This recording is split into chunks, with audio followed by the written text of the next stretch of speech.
Very enthusiastic si Heart Evangelista sa kanyang unang sabak bilang game show host sa newest Kapuso original game show na The People Have Spoken. Bukod sa kanyang kikay personality, tiyak makikita rin dito ang kanyang pagiging machika.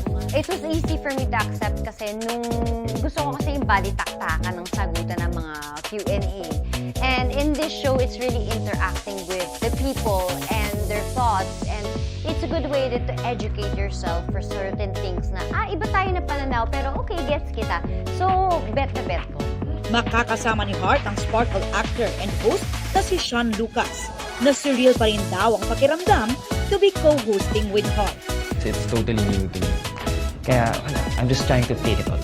Nakatulong naman daw kay Sean ang kanyang exposure sa pag-host sa unang hirit at TikTok Live. I get to talk to the people talaga. Minsan nasa tondo kami, nasa kung saan kami, nagpapaquiz ako. So parang kung sino-sino nakakasalamuha ka doon.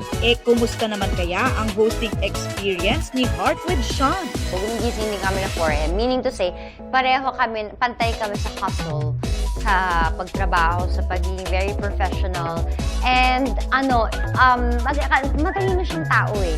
So, hindi siya mahirap kabatuhan kasi gets ko siya, gets niya ako, tapos ang talino niya. And by the way, he's single. Sa media conference ngayong araw, nabigyan din ng pagkakataon ng piling miyembro ng media na maglaro sa game show.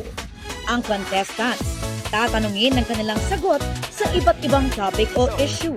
Kailangang mahulaan ang most popular answers ng 100 studio audience sa bawat tanong.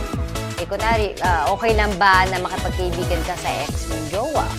Situations mga situation. Na parang meron isa na parang kung mali yung sukli sa'yo ng cashier mo sa mall, sa olive mo ba, kahit malayo yung bahay mo.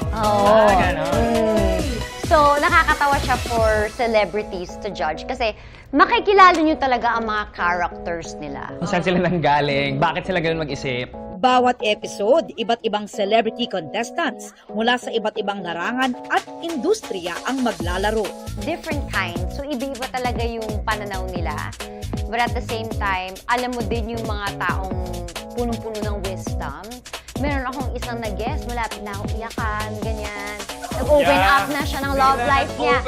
Mapapanood na ang The People Have Spoken simula sa June 6.